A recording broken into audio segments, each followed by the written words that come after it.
Hola amigos, bienvenidos a Podcast Dojo, el podcast sobre karate y sus practicantes.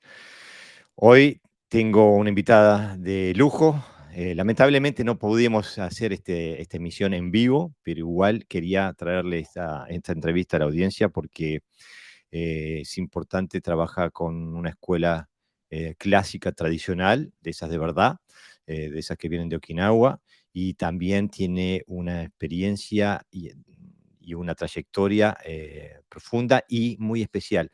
Y es la primera sensei que traigo de género femenino, y me parece que también es un pilar para el aprendizaje y el ejemplo, no solamente para las mujeres que hacen karate, pero para los hombres también. Cecilia Sensei, bienvenida al podcast. Muchas gracias, Sensei Jorge. Tenía muchas ganas de venir, así que muchas gracias por ayudarme a coordinar tan pacientemente este momento. Sí, bueno, lo que pasa que es una sensei muy ocupada y que no solamente que es muy ocupada, sino que está siempre por lo que te sigo por las redes, siempre estás en una trayectoria de aprendizaje, de entrenamiento y de docencia, ¿no? Estas son como tres constantes que se ven en lo que haces constantemente, por lo menos por las redes se percibe de esa forma. Y es Este, el ejemplo que trato también de transmitirle a mis alumnos. O sea, no solamente estamos todo el tiempo en eventos participando quizás como organizadores, sino también hay que demostrar que nosotros tenemos que abrir la cabeza un poco e ir a seminarios de otros colegas que quizás no son del estilo, pero siempre tienen algo para dejarnos. Eso he notado cuando te sigo por las redes. Un día están en un dojo abierto, por ejemplo, o de la revista Mokusou, por ejemplo, o te veo en eventos donde es Goju Ryu, o donde o sea, estilos que no son los propios. Eso no es, en la cultura del karate eso es bastante inusual, ¿no? Que se tenga una mente abierta de esa forma. Porque en lo general, mi papá es más fuerte que el tuyo y mi estilo de karate es más lindo que el tuyo. ¿Por qué esa, por qué esa, esa mentalidad? Es verdad, y eso es uno de los misterios que yo realmente no he podido develar, por eso ni me molesto tampoco, sigo adelante con mi camino. Pero sí veo que cuando todos se juntan siempre dentro de la misma organización. Las prácticas federativas a veces son complicadas de organizar y cuando se hacen tratan de no entrar en temas complejos porque es como que ninguno quiere sentir que choca con la versión de lo que hace el otro. Y nosotros a veces al ser de un estilo diferente de Wichiryu, a mí no me importa si aprendo el Naihanchi de Wado, el de Shotokan, el Teki, o que aprendo el Naihanchi pero de Shotokan, perdón, de Shorin Kyudokan, que también es bastante tradicional, el que ha llegado acá. A nosotros no nos interesa, porque al no tener nosotros Naihanchi, no hay ninguno que sea mejor. Son todos diferentes y todos tienen una visión distinta. Entonces, creo que a veces para nosotros es más fácil ir a seminarios de otra gente justamente por esta cuestión. De todas maneras creo que es una posición envidiable, ¿no? El de hacer eso porque te suma todo y no te resta nada. Eh, y, y creo que aparte denota si uno no tiene una mentalidad humilde de aprendizaje, no aprende nada, ¿no? Llega un momento que te cerraste al conocimiento y a la habilidad de otras personas. Y a mí siempre que doy clases, por ejemplo, pido respuestas de los otros sensei que están participando, y siempre resuelven un problema diferente a mí. Y digo, ahora es mío, gracias, ¿no? Pero es inusual. Antes de entrar yo sé que para vos es tu vida, es tu ADN, pero para nosotros los de karate japonés, el Uechi Ryo es un enigma, es como el cuco de Okinawa. Pero antes de entrar en esa masa de información, quería que me cuentes, si es posible, Sensei, sobre ti. ¿Por qué karate? ¿Cuándo llegaste? Y cómo te quedaste, ¿no? Contame un poquito sobre tu historia de karate. Bueno, ¿por qué karate? No tengo ni idea, porque realmente a veces a los karatecas creo que lo que nos une un poquito es eso, nadie sabe bien por qué eligió específicamente karate. ¿Por qué karate y no taekwondo, por ejemplo? ¿Por qué karate y no kung fu? O tantas otras opciones que uno tiene. Pero sí es cierto que cuando yo era chiquita, un día me levanté, porque tendría 7 años, cuando me pasó eso, me picó algún bichito extraño y dije, mamá, quiero karate. Y mi pobre madre tuvo que ir a ver por todos lados a ver qué encontraba, y en el club más grande de la ciudad en donde yo vivía había un estilo de karate, que realmente nosotros no sabíamos que el karate se dividía en estilos, eso lo iba a aprender yo más grande cuando fuera adolescente, pero encontré un lugar que decía karate, se vestían todos como yo quería, me metí, y obviamente a los 7 años eso fue un juego. Fui con amiguitos del barrio y la verdad que hacíamos un desastre. Calculo que debo haber aprendido las 2 primeras catas del estilo, pero siempre en ton de joda, son de joda. Y después cambiamos hacia otras actividades, y en algún momento, hacia mis 14 años, dije, quiero karate. ¿Pero por qué? No sé, no tengo ni idea. Y volví al único lugar que conocía, al club más grande del barrio, en donde seguía exactamente la misma gente. Y me lo tomé con mucha seriedad, me interesó. Hace poco estábamos hablando con otro colega de otra actividad que decía, ¿por qué a veces los karatecas nos metemos con tanto ahínco a hacer carrera? ¿Y qué vemos de diferente en relación a otros deportes? Porque al principio, cuando empezamos, no tenemos bien clara la división sobre lo que es budo y sobre lo que va a ser la faceta deportiva. Cuando uno arranca, es un deporte, es todo lo mismo, no nos damos cuenta de lo que hay detrás. Pero esta posibilidad de que año a año el conocimiento de uno se incremente tanto, que sea escalonado, que sea a través del aprendizaje de distintas catas, y cuando uno llega a aprender todo, que todo vuelve a empezar, todo eso a mí en un punto me empezó a entusiasmar muchísimo, y por eso también agarré la actividad con tanta fuerza y con tanta seriedad, aún siendo chica. De hecho, mis padres me criticaban que le ponía muchísimo más esfuerzo a karate, que no faltaba nunca, que iba al turno de infantiles y al de adultos, estaba todo el tiempo dando vueltas alrededor de karate, y en el colegio obviamente no era lo mismo, no era una alumna ejemplar de la misma manera.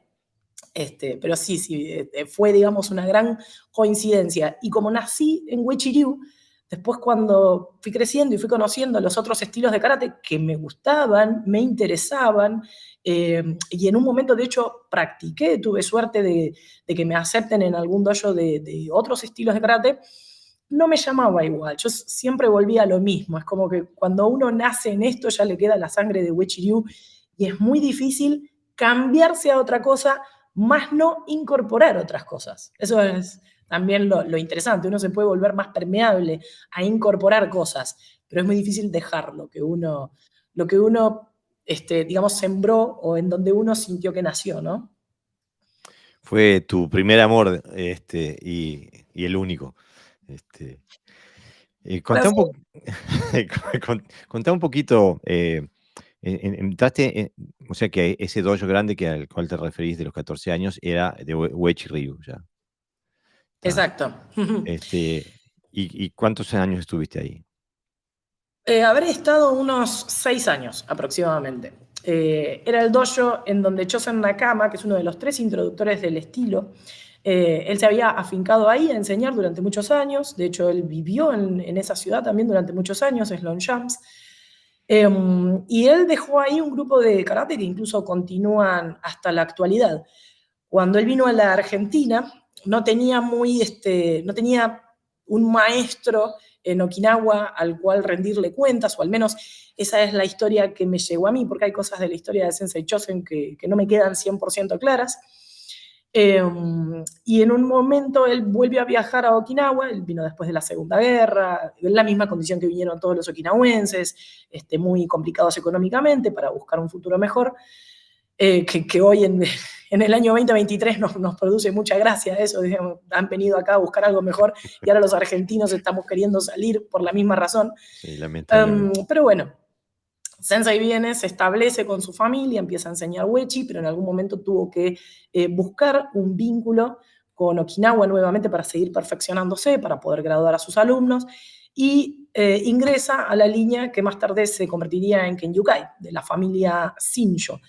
Los Shinjo fueron una de las 3 familias emblemáticas alrededor de la historia de Uechi-Ryu, porque fueron una de las familias que acompañaron desde sus inicios a Kambon Uechi. Siendo esta ya la 3ª generación de maestros que están dentro del estilo, en el caso de la familia Uechi, ¿no? Por orden fueron Seiryo Shinjo, que no trasciende mucho, Eligio Seiryu Shinjo, que sí fue un gran maestro que difundió también muchísimo el estilo, a la par que Sensei Kannei prácticamente, y Shinjo Kyohide, que hoy es 10º dan, muy conocido dentro del ámbito, porque también él, dentro de su trabajo de difusión, se ha encargado de generar mucho material digital para mostrar el estilo dentro de las redes. Creo que él es uno de los que más ha contribuido en los últimos años a la difusión del Wechi. No porque tenga una gran masa de alumnos, sino porque ha hecho un trabajo de difusión bastante importante.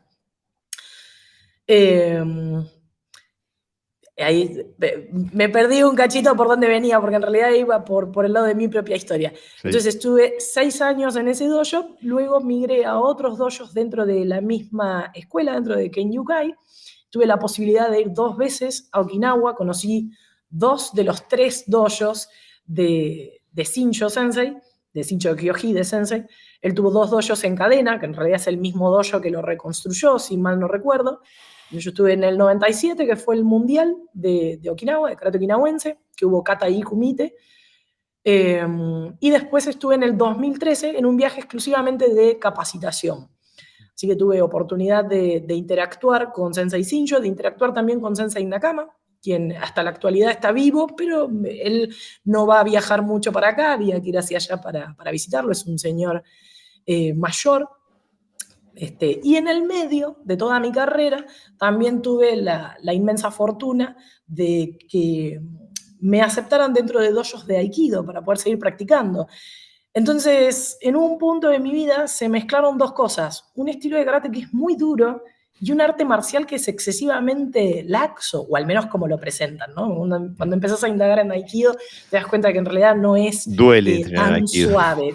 Duele mucho el Aikido y de repente depende mucho del maestro, tiene más o menos golpes, entonces puede llegar a ser muy interesante.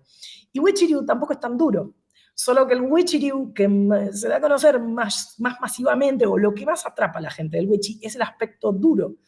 Entonces, todo este experimento hizo que yo empiece a tener una mente un poquitito más abierta con algunas cosas y a requerir de un estudio, digamos, que iba más allá de lo que una sola línea me estaba ofreciendo. Entonces, ahí en el año 2014, más o menos, empecé el camino que hoy sigo transitando, que fue, por un lado, arrancar sola. Tuve un par de diferencias con el maestro que en ese momento me dirigía, que fueron diferencias técnicas, que tenían mucho más que ver con la pedagogía dentro del dojo, cómo íbamos a instruir a los chicos, a los adultos, para qué, de qué manera, o sea, pequeñas cuestiones que tenían que ver con el método, pero yo aproveché ahí y dije, no, si estamos llegando a estas diferencias es porque hay algo en mi camino que necesita empezar a destacarse de una manera distinta, y ahí arranco mi segunda etapa de Wechi, que es, por un lado, estar sola, y por el otro, casi inmediatamente, encontrar el nexo con George Mattson, que tiene base en Estados Unidos. Si googleaste un poco sobre él, vas a ver que es el primer cinturón negro de Uechi-ryu fuera de Okinawa, y que tiene una mentalidad totalmente diferente. De hecho, viene también de una familia diferente, porque él es alumno de Ryuko Tomoyose Sensei. Entonces, pasamos de la familia Shinjo a la familia Tomoyose, y ahí se me abrió la cabeza con otras cosas de manera totalmente distinta. Incluso, te digo más, tengo que resaltar una cuestión idiomática, porque yo de las veces que iba a Okinawa no tenía capacidad de conversación con Sensei. Sensei Shinjo habla inglés, pero habla inglés hasta ahí. E incluso en mi inglés tampoco era gran cosa, entonces la comunicación que teníamos era bastante pobre, incluso a la hora de corregir. Él hacía uso de todos los recursos que podía para transmitir información, pero bueno, el mundo de las ideas requiere de un vocabulario más complejo. Así que por más esfuerzo que poníamos de los dos lados, eso era una traba. Y pasar a estudiar con el Sensei George fue una cosa fuera de serie, porque él mismo habla japonés e inglés, entonces pudo hacerme de nexo con un montón de ideas complejas a las que yo necesitaba urgentemente darles respuesta. Y bueno, esa etapa se caracteriza por ser una etapa de apoyo más intelectual, digamos, dentro de lo que es mi karate y el desarrollo de las técnicas, y yo considero que ayudó a completar lo que hoy estoy pudiendo ofrecer. ¿Podemos hablar también de un nivel mayor de libertad intelectual? Uf, sí, inmensa. Y acá no le puedo echar la culpa 100% a Okinawa, porque tiene también un poco que ver con esta mentalidad que tenemos los argentinos de cómo recibimos lo que vino de Okinawa. Yo he sentido en muchísimas oportunidades que, no solamente en Uechi, lo he visto en otros estilos, que lo que viene de Okinawa no se cuestiona, Mm. y al no cuestionarlo desde un punto de vista sano, ¿no? Hablo. Al no cuestionarlo en absoluto tampoco lo entendemos, porque no tenemos la oportunidad de agarrar esta técnica y decir, bueno, vamos a partirla en 1000 pedazos, a ver nosotros qué tiene adentro y a volver a ensamblarla con los distintos criterios que vos vas desarrollando a medida que creces como practicante. Entonces es como que ese permiso no lo teníamos.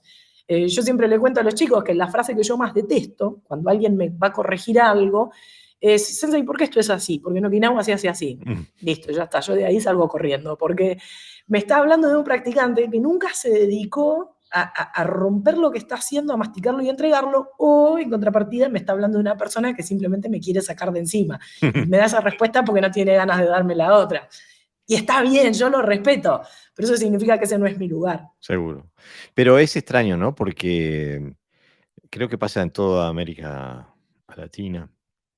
Y en Europa quizás en menor grado, pero pasa también lo que viene de Okinawa o lo que viene de Japón es sagrado. Es como que ya viene perfecto y lo único que tenés que hacer es aprenderlo, ¿no? O copiarlo, mejor dicho, ¿no? Comprenderlo ya no es ni necesario. Incluso yo, viniendo del Guado Río, en mi escuela, lo que era típico era lo de eh, la JKF Badokai había decidido un estándar, este, y a veces el estándar cambiaba. Yo qué sé, en vez de en un kata se hacía una técnica, de repente se hacía otra técnica. Y cuando preguntabas por qué y para qué, no era permitido. O sea, no. Es el estándar y chao, es lo que hay que hacer. Es lo que viene de Japón. Y bueno, como tú dices, fomenta una mente que no es inquisitiva y entonces no fomenta la independencia de pensamiento, ¿no? Es una forma bastante, no sé, somos más católicos que el Papa a veces, ¿no? Sí, sí, sí, sí, exactamente. Yo creo que acá, por lo menos en mi región, hay mucha necesidad de un paternalismo, ¿no? Y que ese padre que nosotros elegimos que sea perfecto y le creemos 100% de todo lo que nos dice y ese padre no tiene defectos. Porque incluso nos pasa también, en parte, y no es para entrar en ese tema tan ríspido, pero nos pasa con el tema, si se quiere, político, ¿no? Donde está la elección de una ideología y ya está, no hay con qué darle a eso. Entonces, es un tema que nos divide bastante. Y veo que en karate también es como que hay mucha gente que todavía no lo ha podido madurar, o, acá voy a ser un poquito mala, quizás a la generación que me antecede es un tema que todavía le representa una traba. Porque también hay una generación nueva de gente de entre 40 y 50 años que está queriendo cambiar eso, que se está capacitando, que se está volcando a otras cuestiones. Y yo creo que esa es la gente que estamos viendo más, por ejemplo, como bien nombraste, Sensei, a estos eventos tipo el dojo abierto que está haciendo la revista Mokuso, que no tiene ningún escudo de ninguna escuela o de ninguna federación. Entonces es un lugar en donde convergen los libres, vamos a llamarles, gente que no tiene ningún compromiso, que los ate y en donde les digan, no, vos solamente podés venir a lo mío, lo que dicen los demás no es correcto. Y toda esta generación sí es muchísimo más permeable a decir, bueno, yo no voy a cambiar mi kata, pero vamos a analizar más en profundidad por qué las cosas surgieron así, vamos a romperlo, a desglosarlo, a entenderlo y vamos a volverlo a ensamblar como Sensei nos dijo, pero vamos a hacer todo este trabajito porque nos lo merecemos, porque es lo que corresponde, porque si no, no podemos hacer nuestra esa técnica, simplemente es legada, pero no la comprendemos. Claro, exactamente. Estoy completamente de acuerdo y para mí eso que acabas de describir es un proceso necesario, pedagógico, didáctico para poder aprender. Si no, se aprende la imagen proyectada, pero no se aprende los mecanismos interiores, ¿no? Este, pero es un tema que da para hablar largo y tendido y hay gente que puede estar de los dos bandos. Eh, yo me parece que soy bastante mayor que tú, Sensei, en edad, no en madurez. Estoy por ser los 56 y Me formé ahí en el karate. Yo empecé más tarde que vos, empecé ahí alrededor de los 18. Saqué el Shodan en el 93, así que empecé en el 85, o sea, un poquito antes de lo que empezaras vos. Así que vengo de esa generación media rígida de pensamiento. Y, y bueno, y yo intenté, ah, tuve un proceso parecido al tuyo, intenté también romper estructuras, abrir puertas, y es extraño los paralelos, parece que es el karma de todo el mundo que piensa de esa forma. Me quedé solo, o sea, tuve, tuve simplemente que salir solo. Y ahora que estoy libre y tranquilo y en paz, me llama la atención muchas veces cuando me contactan, por ejemplo, de Argentina, que quieren aprender conmigo, eh, me preguntan por cómo pueden hacer para ser representantes. Ah, Eh, y yo digo, no podés. El único que puede representar mi carácter soy yo. No tenemos representaciones, no existe eso. Eso es otro tema bueno, es como que es el cardinal, no es el papa, pero es el cardinal, ¿no? Que tiene poco y nada que ver con el carácter en realidad, ¿no? tenía un maestro que a eso le llama el manto sagrado. Nos matábamos de risa porque decía, claro, fulano fue a Okinawa y volvió con el manto sagrado, que era el certificadito de representación.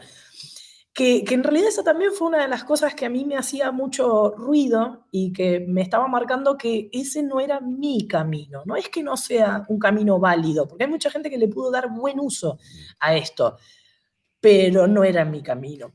Porque yo no quiero ser tampoco representante de nadie, o si lo fuera, para el caso, ¿no? Que uno se convierte en representante de, porque nosotros tenemos también un poquito en algún lado el mote de representantes de UKF o de George Mattson muchas veces, pero porque es fácil dar esa respuesta. Pero yo no me considero que lo represento a Sensei George Mattson, porque primero que yo no soy alumna de él desde el momento cero. Entonces tengo una mezcla en mi karate. Si uno mira una kata mía y dice, no, pero esta persona no es alumna de George Mattson, ¿sí? No hago kata igual que mi sensei. Entonces yo no lo puedo representar a él. Y después que toda la información que yo tengo no me viene 100% de él. Hoy por hoy yo soy una mezcla de un montón de cosas. Soy una mezcla de mi carrera dentro de todos esos años que tuve en Kenyukai, que absorbí un montón de conocimiento que me fue sumamente útil y que conforman la base de lo que yo hago. Después soy alumna de un montón de mentores que tengo acá en Argentina. Tengo muchísima suerte de que mucha gente me transmite información sobre su karate, de que me ofrecen clases, incluso clases privadas para tratar tal o cual tema. Y después de mi propia investigación, y más allá de los viajes que yo tengo también a Estados Unidos para seguir formándome, no solo con Sensei George Mattson, porque en los Winterfest que se arman allá, todos tenemos oportunidad de dar un bloque de lo que conocemos. Entonces yo tengo acceso a varios maestros y con cada uno de ellos hago un trabajo distinto, que lo puedo continuar acá desde Argentina gracias a todos los dojos virtuales que ahora emergieron y que funcionan bastante bien. Entonces, ¿qué puedo representar yo? Yo me puedo representar a mí misma nada más, tal como bien decís. No tengo el conocimiento de una sola persona. Es el conocimiento que yo voy formando y que se va acoplando a mi manera de hacer karate. Pero esto yo creo que tiene que ver con un tema de madurez. Cuando uno empieza a madurar, empieza a transitar el camino, se hace un poquito más sólido, se empieza a dar cuenta de que no necesita representar a nadie afuera, aunque a veces el aval legal sí es muy importante, o el aval simbólico, porque en Argentina los diplomados de Okinawa no tienen mucha legalidad, salvo que uno haga un trámite extra que hay que realizar para que tenga algún tipo de validez. Si no, las únicas graduaciones que importan son las que emiten las federaciones que tenemos acá en Argentina. Entonces, todo el tema este de la representación es un ideal que tenemos en algún lado, que yo creo que es esta búsqueda del papá que uno necesita poner el cuadrito que está en el shomen del dojo. Y que, ojo, no es un raye nuestro, no es una idea de los argentinos. Ellos también necesitaron hacerlo, porque los okinawenses también vienen de una tradición de decir, oh, pero usted va a enseñar karate, ¿usted es alumno de quién? Oh, no, yo aprendí con fulano y mengano. Ah, entonces era como que sus congéneres los miraban más o menos bien y daban permiso de enseñar. Entonces, esto es una tradición también que nos viene de allá, solo que yo creo que en Argentina las cosas a veces como que siempre las pervertimos para algún lado que termina dando a ver nuestro costado más oscuro. Por eso después nos reíamos con esto de lo del manto sagrado, la gente que viene con las representaciones.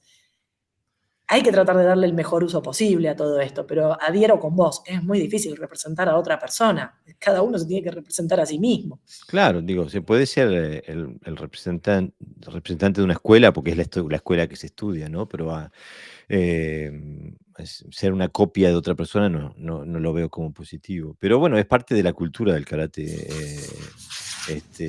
Como bien decís, Sensei, es la misma cultura que llevaban ellos allá. Pero también concuerdo contigo que es un tema de madurez también. Necesitar un papá que te diga si está bien o si está mal, o que te diga o no. Y bueno, cada uno que haga lo que más lo nutra, etcétera. Pero igual no deja de llamarme la atención. Y aparte, me parece, capaz, y corrígeme si lo digo, si estoy errado, me parece que es una necesidad quizás un poquito más acentuada dentro de las escuelas clásicas o tradicionales, porque las escuelas eclécticas ya, no soy, me invento la mía, pero, pero las escuelas tradicionales como que es importante poder tener un pedigrí específico, ¿no? Sí, ahora que lo decís, justo acabo de recordar algo que escuché en Okinawa. Hay muchas cosas buenas y muchas cosas malas que saqué de Okinawa y esta es una de esas en donde yo las dejé en la zona de los grises, que me acuerdo que un día Sansei se nos acerca y nos dice un solo padre, hay que Mm, tener un solo padre, no se pueden tener muchos maestros, un solo maestro. mm, Y esa era una de esas cosas que me había quedado retumbando en la cabeza, esto fue en el viaje del 2013, y yo no estaba 100% cómoda con eso.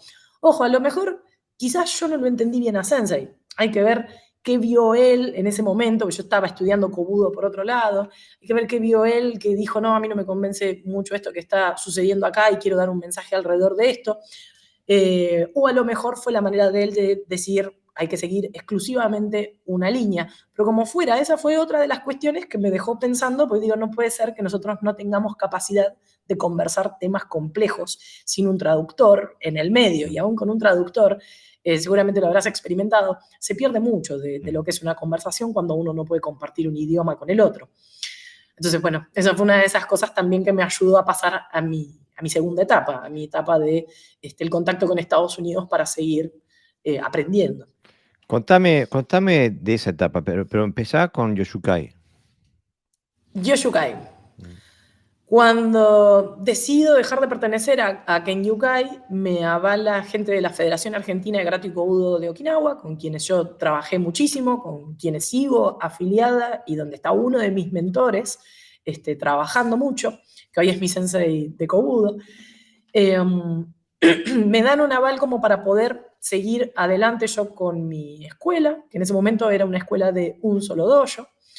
Y eso a mí me da un aire, me da la tranquilidad de poder seguir graduando a mis alumnos por un tiempo, aunque más no sea los alumnos en etapa de Q, ¿no? Con los alumnos en etapa de DAM todavía tenía que terminar de cerrar algunas ideas. Y en el medio, lo que son las cosas del destino, me contacta un muchacho de Cuba, que me invita a formar parte de IUKF dentro de Latinoamérica, pero yo me pongo a hablar con él y digo, pero ¿y quién está atrás de este proyecto? George Matson. Ah, y eso me trajo una ola de recuerdos de cuando yo era más chica. En el año 98, calculo yo, 97, que es donde Internet empezó a hacer auge en Argentina. Yo, como te comentaba, yo estudié comunicación social, a mí todo lo que es la comunicación siempre me apasionó y específicamente lo que más me gustaba era la comunicación por Internet, que era algo incipiente, o sea, nadie se imaginaba a dónde íbamos a llegar. Yo tenía una idea de que esto iba a ser fuerte, que iba a ser importante, pero a nivel empresarial nunca pensé que esto iba a tomar las dimensiones que tomó. En fin, en aquel entonces yo me puse a googlear, pero no existía Google, existía Altavista, entonces me puse a buscar ahí a ver qué encontraba sobre karate. Ah, buenísimo toda la información que encontraba. Wichiryu. Y el único que encontraba era el sensei George Matson, que si no recuerdo ya en el 98 había registrado el dominio wichiryu.com, que era una página o sea, diseñada con los parámetros de aquella época, y que fueron también uno de los primeros en insertar un foro de discusión. Y fue una cosa que a mí me apasionó por partida doble, porque por un lado dije, qué increíble esta gente, cómo está manejando esta tecnología para poder hacer sitios web, que se notaba que no había un apoyo de una empresa detrás, no eran Coca-Cola, era una escuela de karate que estaba tratando de hacer una página web, y flor de trabajo habían hecho. Y por el otro lado, la cantidad de información que estaban publicando era una cosa increíble. Y ahí agradecí todo lo que mis viejos me mandaron a estudiar inglés durante toda mi infancia, porque Te sí, obligaron. hasta ese entonces... sí, fue mitad y mitad. Fue un poquito que yo quería y otro poco que después en un momento me quería escapar de las clases de inglés y ya no me dejaron escapar. Y lo agradecí muchísimo porque pude empezar a sacarle jugo a toda la información que veía publicada. Y mira, para hacerte mención de algo, yo creo que la primera persona que publica libros en español sobre Wechiriu fue Gustavo Gondra, que arrancó hace muy poquitos años a sacar sus libros. Entonces yo hasta ese entonces lo único que tenía a disposición era todo lo que pudiera venir en idioma inglés. Entonces ahí enganché la web de Sensei George, y mi viejo en aquel entonces trabajaba en una empresa que lo hacía viajar bastante seguido a Estados Unidos. Y cada vez que iba le decía, papá, por favor, comprame algo de karate. Y después le decía, y que sea específicamente de Wechi. Entonces en uno de sus viajes él me traía libros de karate, generalmente de lo que encontraba, pobre. Y un día encuentra algo de Wechi Ryu, y era obviamente un libro de George Mattson, que es el primero en sacar material de Wechi en inglés, que es un libro que todo el mundo lo va a conocer porque si lo buscan en internet es el libro del dragón, que tuvo, no sé, como 16 ediciones ese libro, que tenía muy poquito de historia, porque no es un libro... Sensei George no ha generado mucho material rico en lo que es historia del estilo Uechi-Ryu. Hay otros autores más interesantes para eso. Pero sí fue muy interesante que es el primero que saca la serie técnica. Entonces saca todos los ejercicios con el nombre en japonés.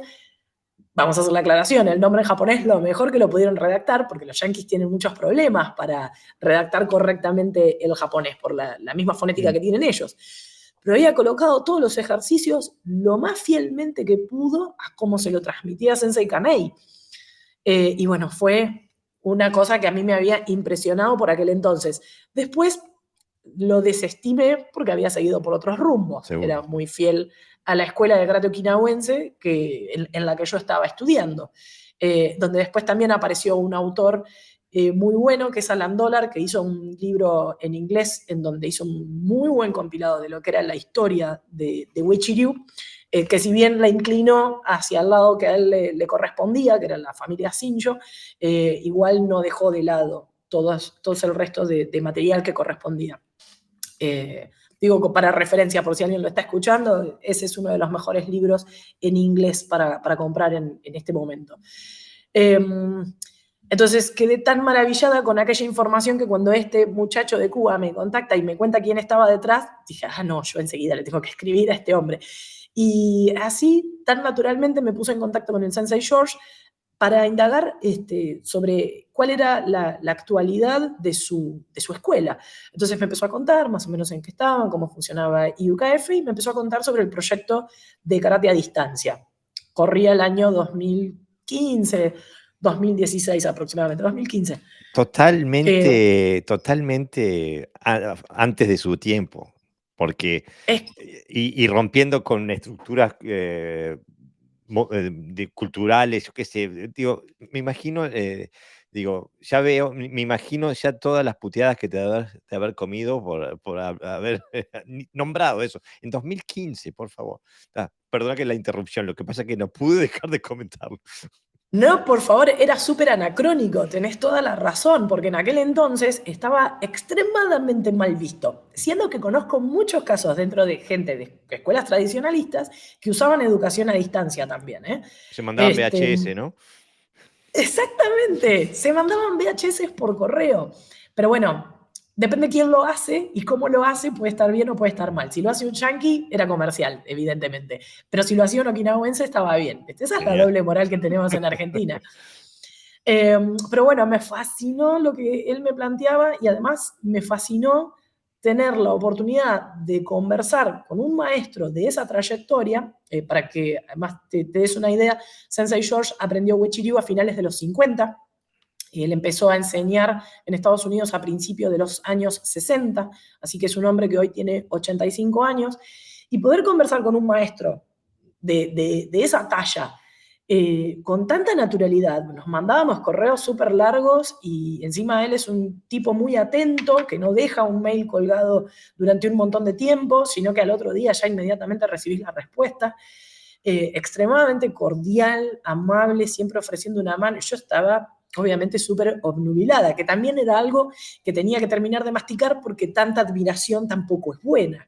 Y yo siempre fui consciente de eso, que no quería replicar esa ceguera, ¿no? Entonces, pasamos toda esa etapa, me acoplé a su dojo virtual, o sea, le aboné como correspondía durante todos los meses para poder acceder a su dojo virtual y empezar a aprender qué era lo que hacía él. Pero aprendí por doble vía, porque como te imaginarás, como soy muy curiosa con el tema de las tecnologías, quería aprender cómo se manejaba este hombre para dar clases a distancia. Eso me producía una curiosidad fuera de serie. Y por el otro lado, a ver cuáles eran las diferencias que iban a empezar a surgir técnicas entre su Uechi-Ryu y el mío, y los por qué. Que esta era la primera vez que yo iba a poder hacer un montón de preguntas de por qué esto era así, y que del otro lado iba a recibir una respuesta. Si Que hasta no, ahora no la tenía. si no era siempre el cómo, ¿no? La respuesta era siempre cómo hacerlo, no por qué. Y el cómo, hasta ahí nomás, Hasta ahí depende del nomás. caso, porque yo creo que el karate que llegó acá y que durante mucho tiempo se quedó así, hoy está evolucionando, era el karate de las dos fotos, ¿no? La foto de la posición inicial y la foto de la posición final. La Ah, transición es problema tuya. ¿qué pasó entre medio? La transición es problema del practicante. Que eso es una cosa que hoy me doy cuenta, que nosotros antes enseñábamos así, era posición inicial, posición final. Mm, ¿Cómo llegaste? Tu problema. A lo sumo te iban a dar alguna indicación, ¿no? Venimos por acá, andamos por allá, pero no era algo que nos atrapaba tanto en materia de estudio. Y hoy nos damos cuenta que la foto de inicio y la del final no era lo importante, sino que lo importante era lo que estaba en el medio. Y hoy exactamente. quizás estamos más obnubilados con ese camino. El equilibrio está en darle bolilla a todo, ¿no? Yo siempre me trato de manejar mucho en esta idea, de darme cuenta cuál fue el blanco, cuál es el negro, y ser consciente de que ninguno de los dos va a ser el que me va a ayudar a mí, sino es la inclusión del todo, ¿no? Por eso por eso te comentaba que yo era consciente de que tenía una etapa de obnubilación con el Mm. Sensei George, que tampoco es del todo correcta, porque no me deja visualizar el todo. Pero bueno, ya arrancando de ahí uno cuenta con más elementos como para poder ir moviéndose y sabiendo qué cosas agarrar, qué cosas no agarrar, con qué cosas hay que tomárselo con calma. Y en lo que fue el dojo virtual, empecé a aprender la manera de él. Hoy por hoy los dos tenemos un dojo virtual, él sigue manejando el suyo de una manera distinta y yo hice que el mío se apoye sobre otras tecnologías. Pero básicamente cada vez que nos juntábamos era una clase.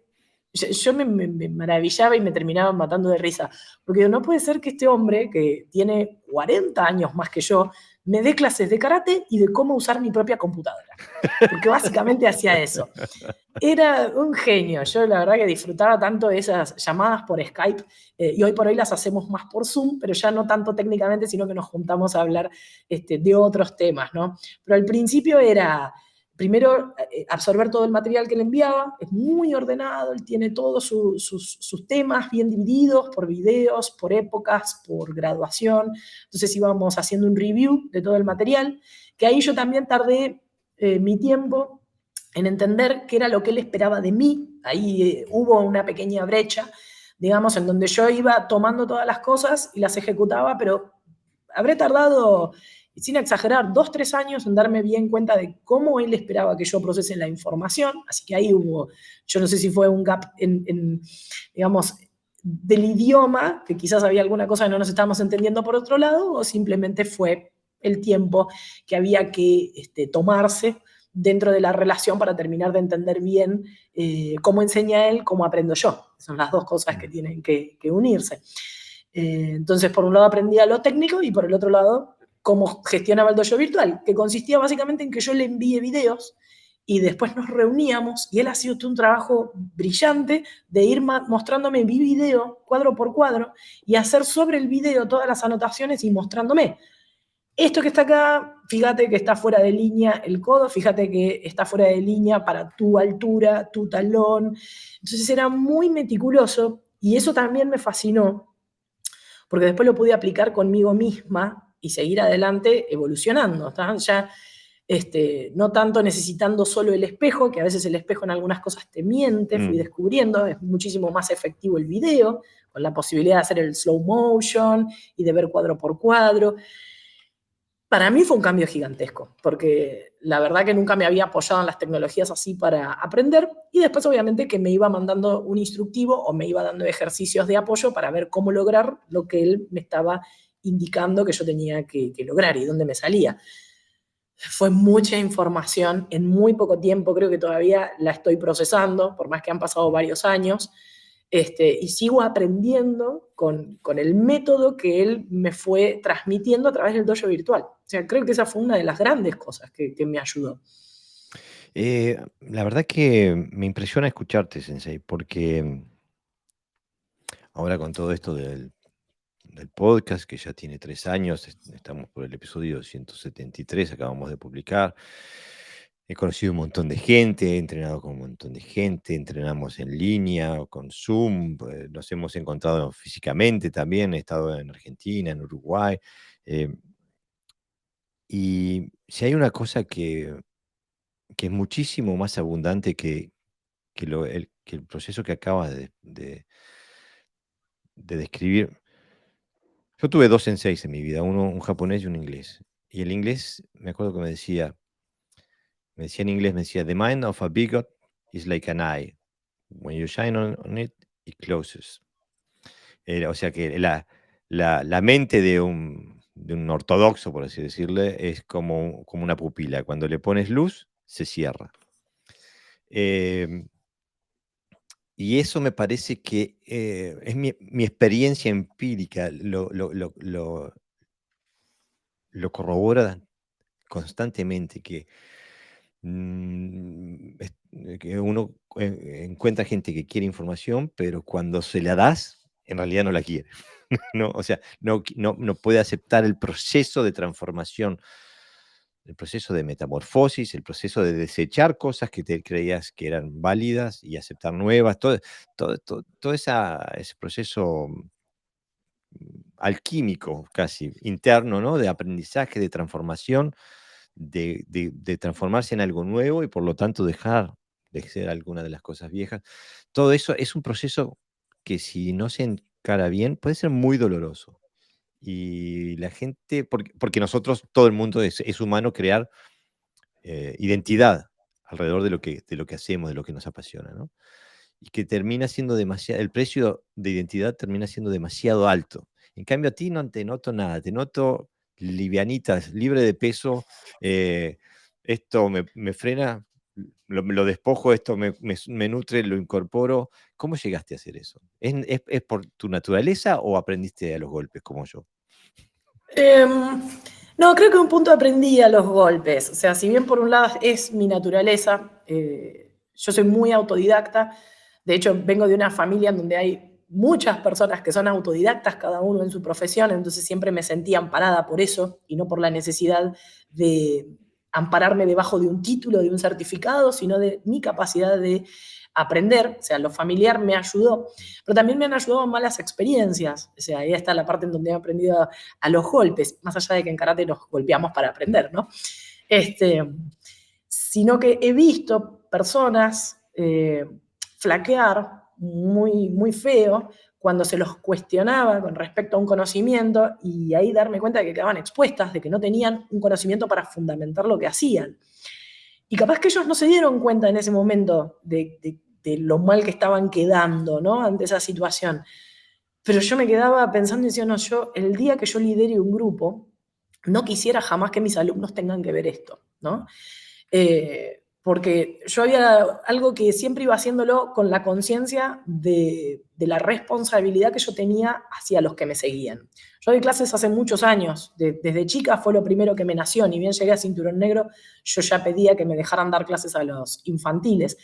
Entonces siempre tuve la posibilidad de hacer esta proyección. Yo me veía a mí misma liderando un grupo, entonces yo sabía qué tipo de maestro quería ser cuando llegara a ese punto. Por eso mi búsqueda tan constante de fundamento para lo que hacía, porque a mí no me gustaba la respuesta de esto se hace así porque así se hace en Okinawa. Entonces, le huía completamente.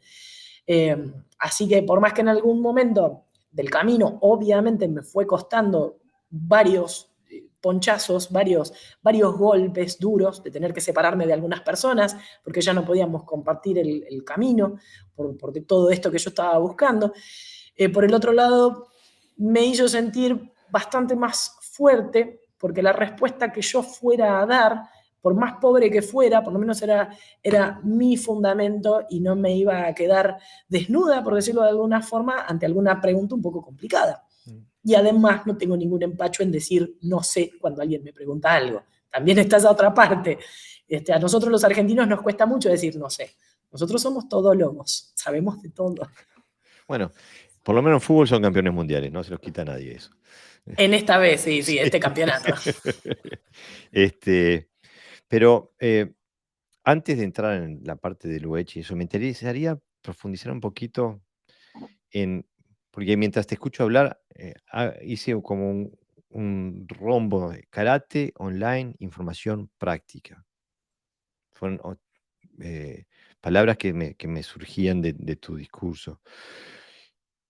Porque una de las cosas que yo noto, no solamente de aprender online, del karate, y de hablar del karate, especialmente hablando de la historia del karate, ¿no? Porque Daishi Han le dio toda la información a Dai Sensei. Entonces Dai Sensei es el número 1 después de Daishi Han. Y también una observación que he hecho en mi propia vida, recibir un trozo de información y que la gran diferencia que hay entre tener información y que esa información se transforme en habilidad. O sea, hay un abismo entre información y habilidad. Y que quizás pueda ser, si no se maneja con muchísimo cuidado, quizás pueda ser lo más difícil por ejemplo, en la entrenar a distancia, el de tener un maestro a distancia.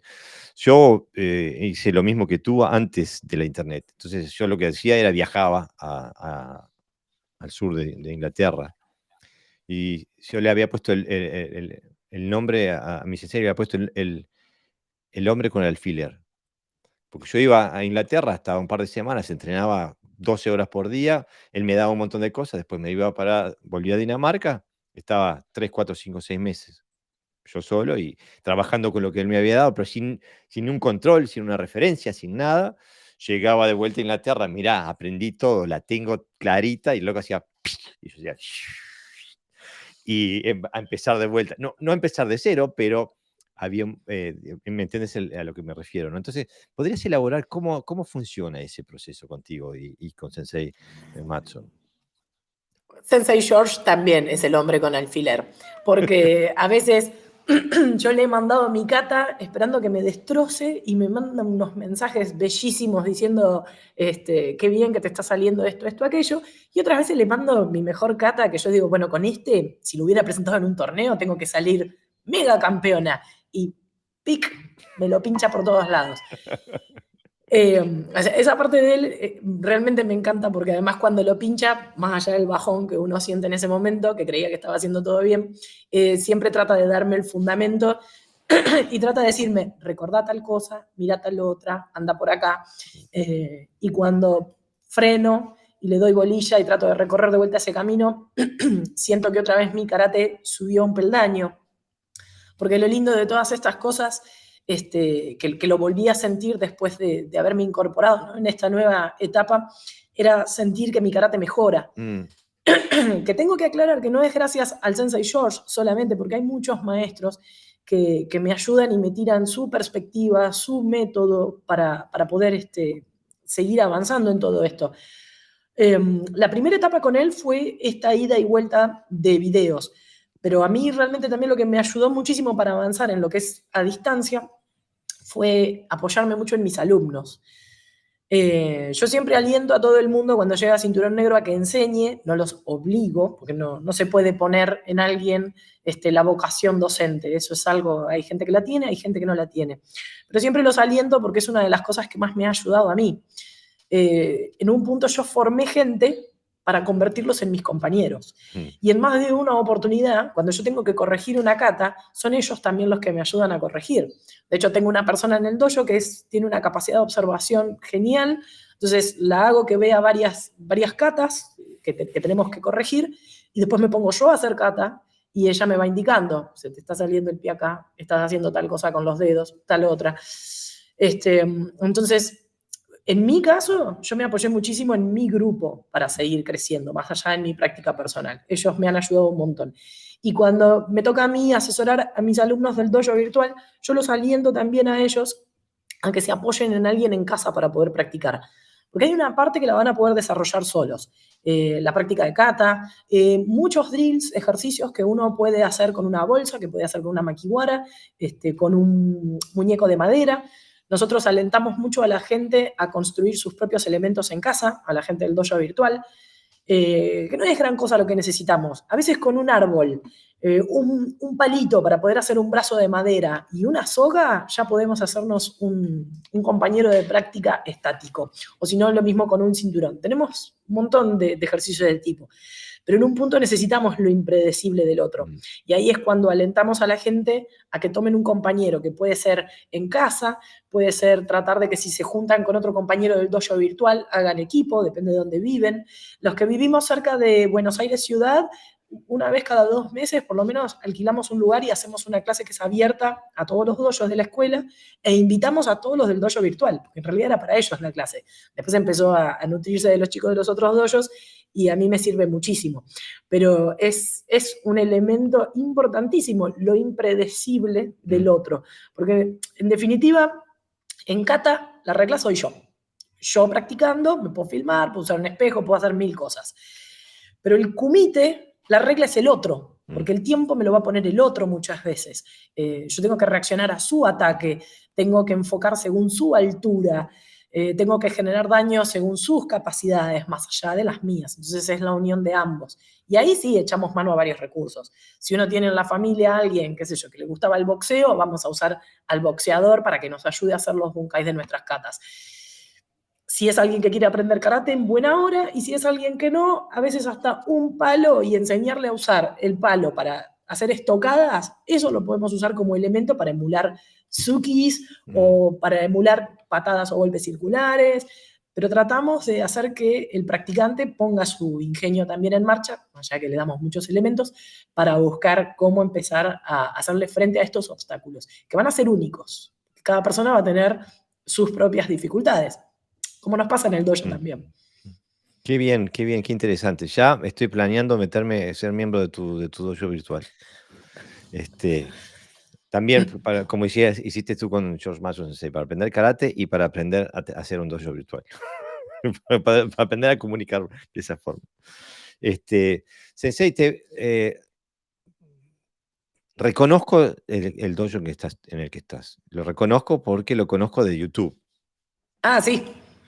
He estado muchas veces ahí en ese dojo viendo kumite, viendo kata, viendo tienes como casi como que casi, no sé si me animo a decirlo sin que suene mal, pero tienes casi como una biblioteca de referencia. Sí, de hecho por eso la construí. Y eso a mí me llamó mucho la atención. No que lo hagas y lo haces excelentemente bien, pero me llamó mucho la atención porque eso es casi como triple sacrilegio. No tienes décimo dan, no eres okinawense, no eres hombre. Digo, no podías haber sacrificado más vacas sagradas si hubiera sido la Pampa Argentina y matabas 17 millones de vacas.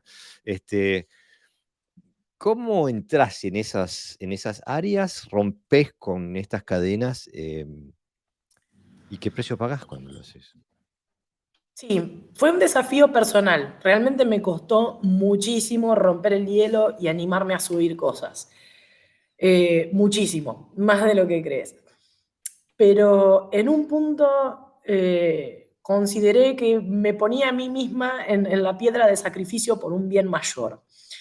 En un momento empiezo a ver que surgen muchos practicantes que están haciendo un camino similar al mío, pero con otras ideas. Y una de las cosas que vi era que estaban cambiando las catas de Witchy Liu, pero no cambios ligeros, de decir, bueno, en vez de bloquear arriba, bloqueaba en la zona media, esos cambios pequeños que a veces pueden surgir sin mala voluntad incluso, porque a veces hay cosas que en la transmisión de las enseñanzas pueden llegar a perderse. Estaban haciendo cambios gigantescos. Y la verdad que cuando empecé a ver eso y que lo seguían llamando con el mismo nombre que lo llamábamos nosotros y todo, dije, no, hay que romper con esto. Y si bien está lleno internet de los videos de los senseis en Okinawa, también me daba cuenta de que la gente como que no los reconocía, porque hay muchos practicantes de Witchy-Ryu que no se han molestado en aprender la historia del estilo. Entonces, algunos maestros los reconocían, un montón no, y no le daban bolilla a nada. Entonces, para esa misma época yo dije, no, vamos a ayudar a la gente de Argentina, que termina dando con cualquier cosa que a veces se les cruza por delante, y no estoy pensando en nadie en particular, ¿eh? Lo he visto en un montón de situaciones diferentes. Y vamos a tratar de construir una biblioteca lo mejor que se pueda. ¿Soy la persona más idónea para eso? No, probablemente yo no sea la persona más idónea. ¿Soy la que más sabe de Wechi? No, pero un no mayúsculo. No soy la que más sabe de Wechi. Pero estoy haciendo lo mejor que puedo para tratar de respetar lo mejor posible el Witchy-Ryu de Kanei Uechi Sensei. Entonces, esas cosas sí, hoy las tengo muy bien en claro. Tengo bien en claro las diferencias, qué maestro añade qué cosas y por qué, quiénes pueden añadir cosas y corresponde, porque hay muchos maestros japoneses que han dado fuerza a su propia línea de Witchy-Ryu y eso me parece excelente. Pero hay otras personas que a veces han metido cambios y en esos cambios pierden la esencia de lo que Kanei Uechi trató de dejar. Bien o mal, es lo que trató de dejar Sensei Kanei. Así que bueno, vamos a ver si puedo arrojar luz en esos temas. De paso ayudo a mis alumnos, porque mis propios alumnos a veces buscaban información. Tenían que, por ejemplo, un ejemplo tonto, tenían que estudiar para un examen y buscaban tal ejercicio. Y daban con cualquier cosa. Y le digo, no, chicos, nosotros no lo hacemos así, nosotros lo hacemos así. Entonces dije, bueno, voy a generar el material didáctico y fíjate que el material didáctico que hay de referencia con instructivos es únicamente lo básico. Yo subí cosas como Sanchin, Kanjiba, que son las dos primeras katas, y Hoyundo. Y no subí más. O sea, hay muchísimo más material, pero obviamente no es público. Lo dejo para el dojo virtual porque ahí surgen otras cositas, otras pequeñas diferencias que yo siempre tengo que aclarar. Y nada, la verdad que no quiero darle toda la información que tengo a todo el mundo. No, no es lo que me interesa. Pero sí me interesó hacer eso y ya que estaba metí cosas de mi línea de Kobudo y ya que estaba después en un momento dije, no, vamos a hacer otro trabajo que considero el más importante, que es generar una biblioteca de los maestros históricos. Y ahí me encargué de subir todo el material que voy encontrando que me parece potable de Kanei Uechi Sensei, y potable en el sentido de que esté filmado con la mejor calidad posible, y de otros maestros que considero que son grandes referentes, siempre okinawenses. Trato de no subir cosas de gente occidental, no porque nos lo reconozca, por ejemplo, subo mucho de George Mason, y ahí es como que pongo mi límite por ahora.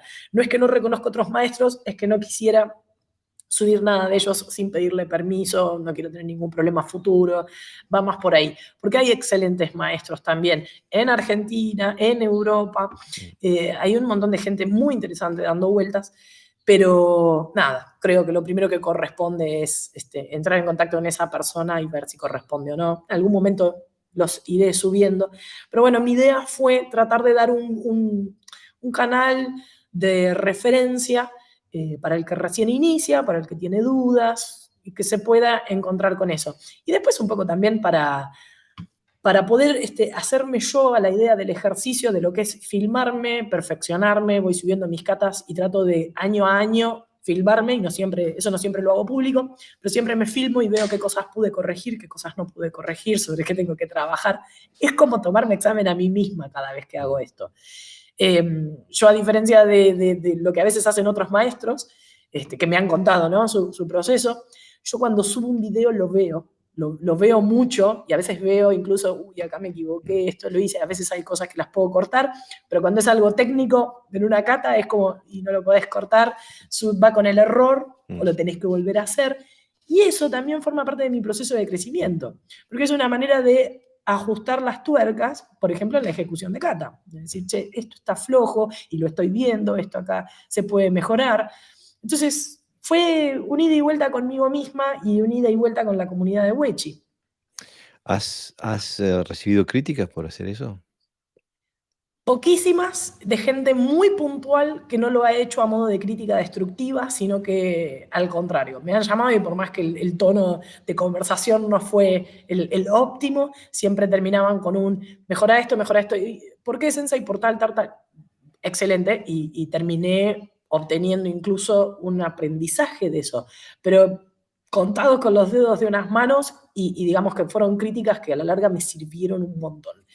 No por o sea, críticas técnicas, no críticas por el hecho de que oses vos poner una biblioteca técnica del Luigi Río en línea. Creo que en ese sentido la peor frase que he recibido es algo así como: estás enseñando demasiado, no ves las cosas masticadas. Okay. Y es una de esas cosas que, guarda, que yo me quedé con esa frase que me dijeron y digo, ok, tomo nota, porque la verdad que es un maestro de trayectoria el que me lo dijo, y digo, no, en muchas cosas sí, tiene razón. Por eso también solamente liberé material hasta cierta graduación. O sea, el que quiera aprender de tal cata en adelante, que me contacte por otra vía y lo vamos haciendo a través del dojo virtual, pero no público. Terminame de contar un poquito más del proyecto Yosukai. ¿Qué es la Yosukai? Yoshukai, el nombre Yoshukai es algo así como la casa en donde se nutre la excelencia. Porque yo misma lo que voy buscando en mí misma justamente es esto, es perseguir el proyecto, perseguir el camino en el cual yo voy perfeccionando todo el tiempo lo mío, que es en donde hacía énfasis recién, que incluso cuando hago mis videos los uso yo misma para perfeccionarme todo el tiempo, ver con un ojo muy crítico todo lo que tengo que mejorar.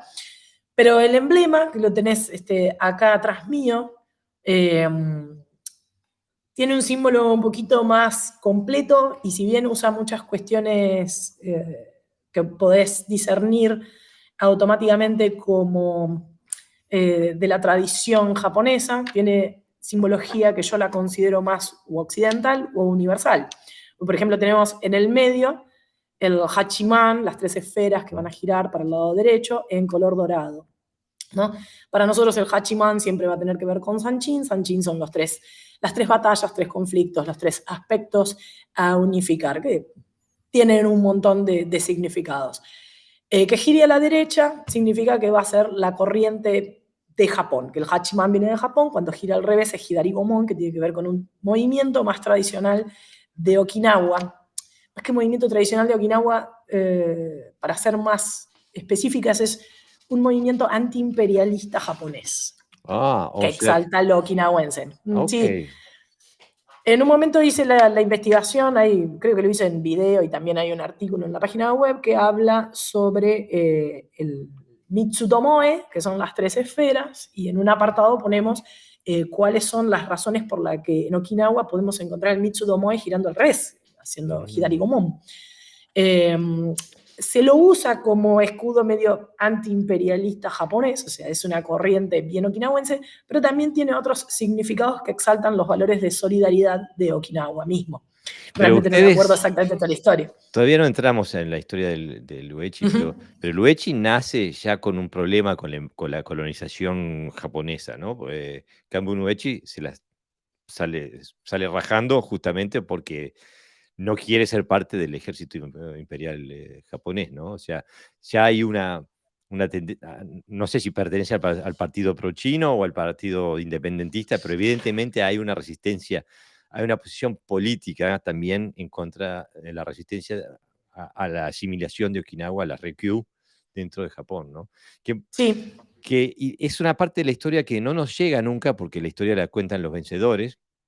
Y, y hoy hablamos, por ejemplo, de Funakoshi, de Mabuni, de Chuyo Miyagi, que si hubiera sido, si lo hubiéramos trasladado a Argentina, yo qué sé, y hubieran sido federalistas y en contra, digo, los hubiéramos puesto contra una pared y los hubiéramos fusilado a todos por traer a la patria, digo. Si los vemos desde la perspectiva política. Y a veces nos olvidamos de que el karate no existe en un vacío histórico y político y económico, que los senseis son formados por las mismas fuerzas que nos forman a nosotros, que forman a la historia. Entonces, después que terminemos esta sección, me gustaría que entráramos en la parte de Uechi para comprender cómo llegamos, por ejemplo, a lo que estamos hablando ahora, ¿no? sí, sí, sí, porque eso le da contexto a muchos cambios que Y, vamos a ver que en China se encuentran las cosas de manera totalmente distintas que en Okinawa, aunque todos hacemos Sanchin, que es el Sansan, mm, pero porque cambió. ¿Por qué cambió? Este, Solo pregunta rapidita nomás. ujú, Acabo de poner yoshukai.argentina.com. ¿Está correcto? sí, sí, sí, sí, es guión medio.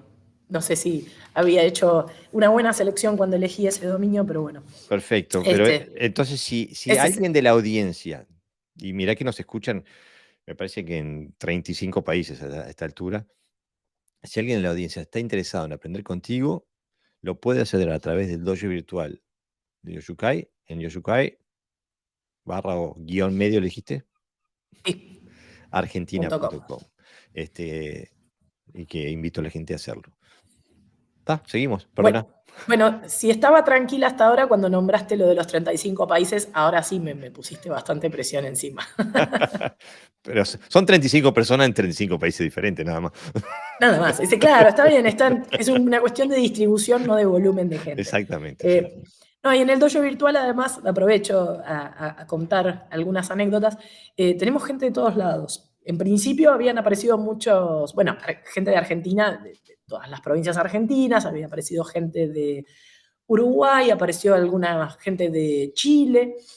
En un momento empezó a aparecer gente de otras locaciones, Europa, específicamente de España, pero en un momento empezó a aparecer gente de Estados Unidos que hablaban español, buenísimo, gente de Estados Unidos que no hablan español, pero que por una cuestión de edad a veces preferían ir conmigo.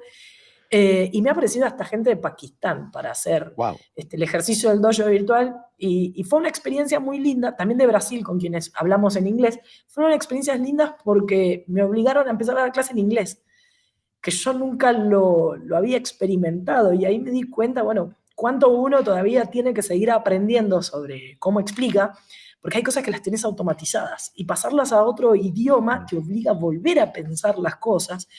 Y a mí lo que me gusta, lo que me fascina es este proceso que me obliga a todo el tiempo tener que volver a revisar las cosas. ¿Ah?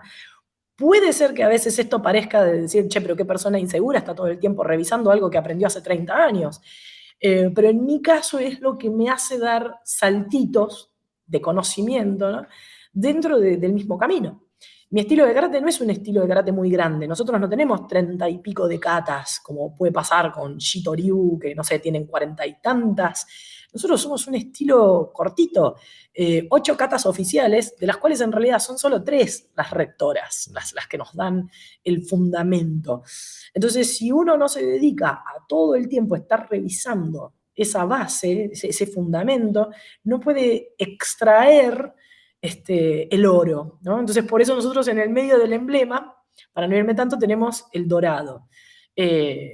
Porque nosotros queremos que a través de esta batalla constante de cuerpo-mente técnica, que cuando hablamos de mente, el kanji también incluye el corazón, es mente-corazón, técnica-cuerpo. Esas son las 3 batallas que más voy a incorporar yo en mi estudio de Sanchin. Lo ponemos con el color del oro. Fuera de eso, hay 3 aspas que también giran en la misma dirección.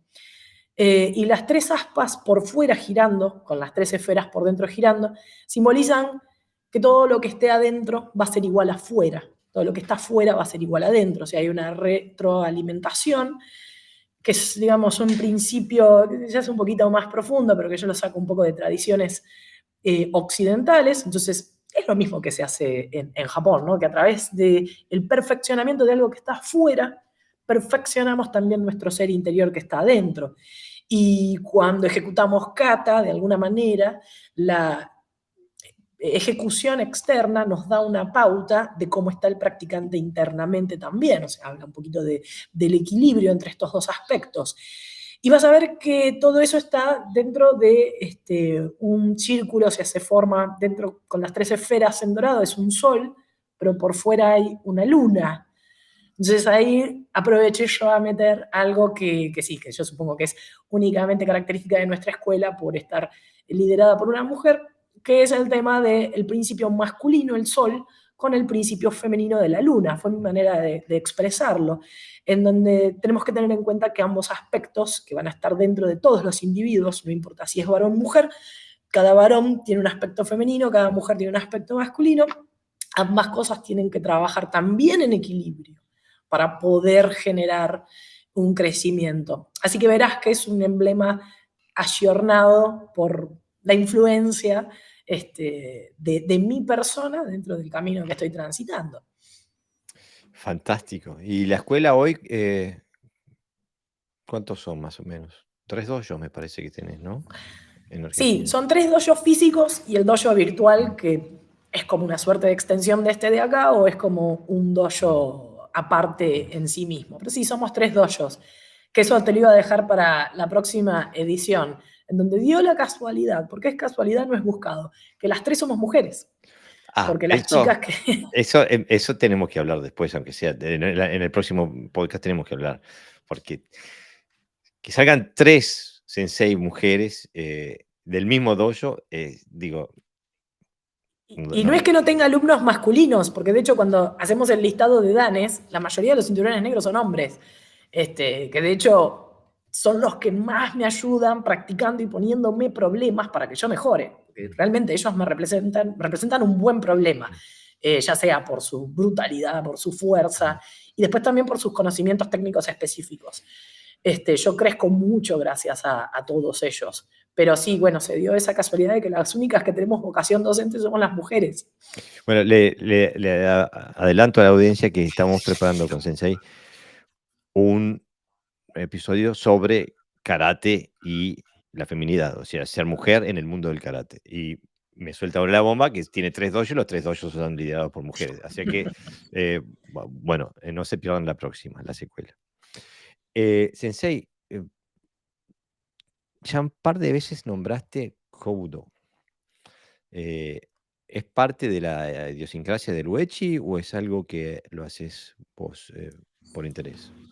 No, Wichiriun no transmite ninguna kata de Kobudo, aunque se va a ver alguna kata de Shifa tenemos nosotros, pero no está dentro de la línea de Kobudo oficial, sino que hay un maestro que era como que lo enseñaba extra y mucha gente lo incorporó dentro de su escuela de karate. Una kata de Shifa específicamente, una cosa muy, muy rara y muy linda para nosotros.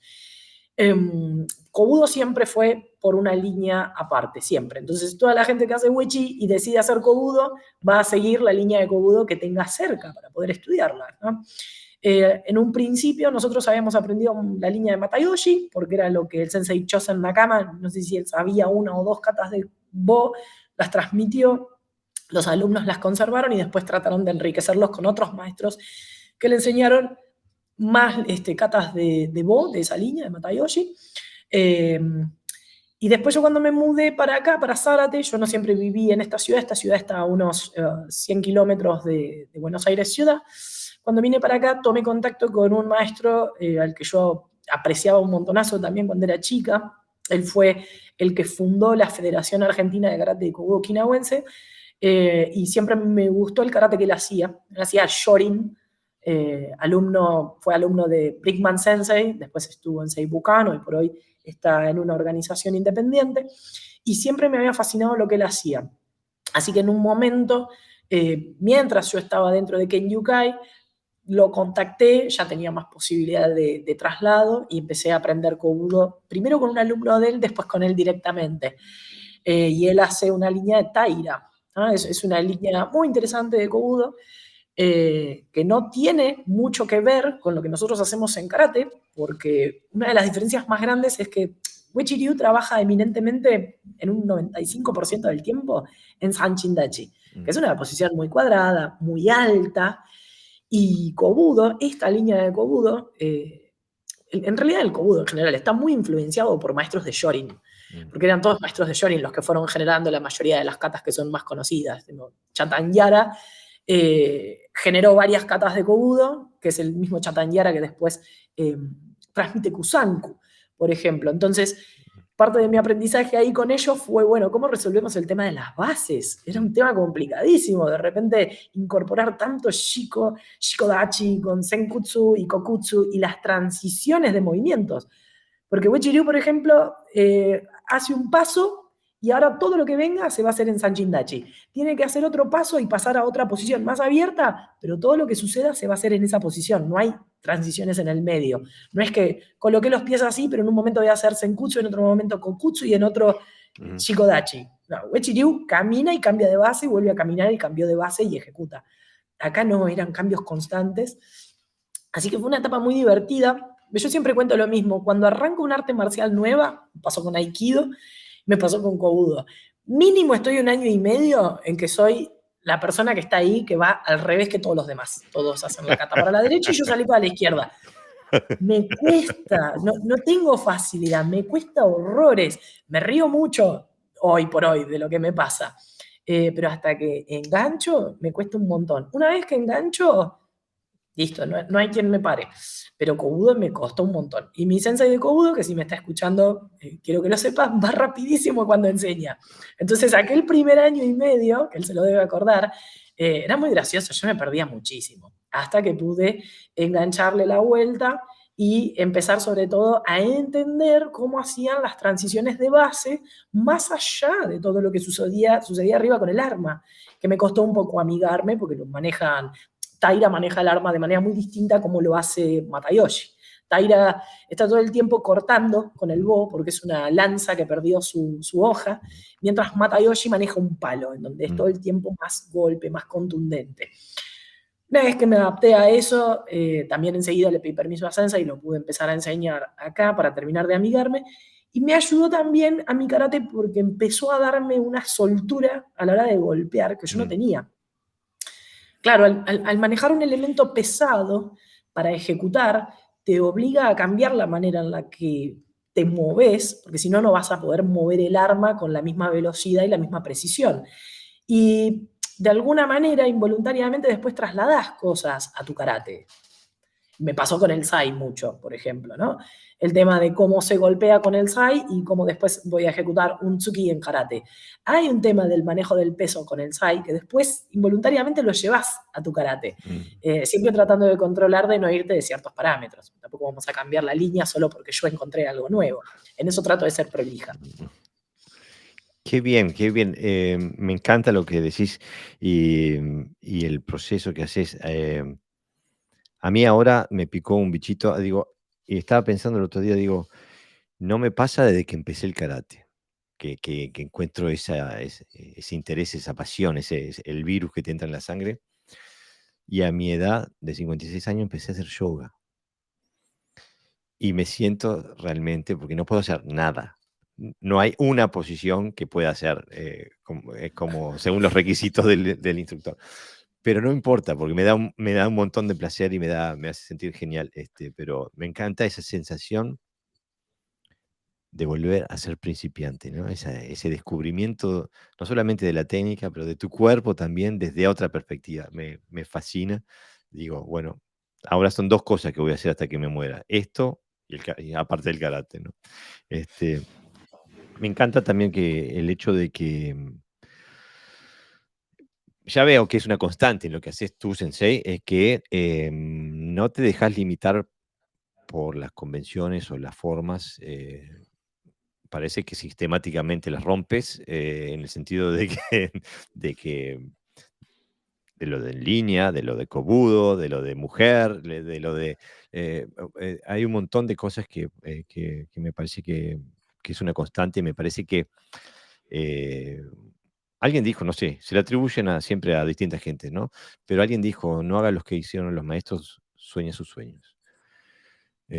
Y los maestros justamente fueron aquellos que se atrevieron a hacer todo lo que estás haciendo tú ahora, ¿no? O sea, a romper con la norma, a levantar la vista, a hacer algo nuevo.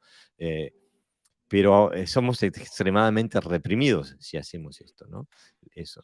Y yo estoy seguro que ni a Kanbun Uechi Sensei, ni a Choyun Miyagi, ni a nadie de estos monstruos del karate vino alguien, le dio un certificado de maestría, le dijo, señor, usted es un maestro, haga lo que quiera.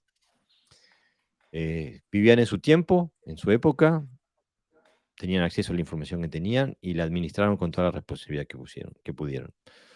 Y pienso que es nuestra obligación también hacer lo mismo. Esta es nuestra época, tenemos que administrar la responsabilidad de llevar el karate a la próxima, darle la fusta al próximo, y no podemos hacerlo desde la copia, hay que hacerlo desde la comprensión, desde la cultivación interna, de que sea parte de tu ADN, ¿no?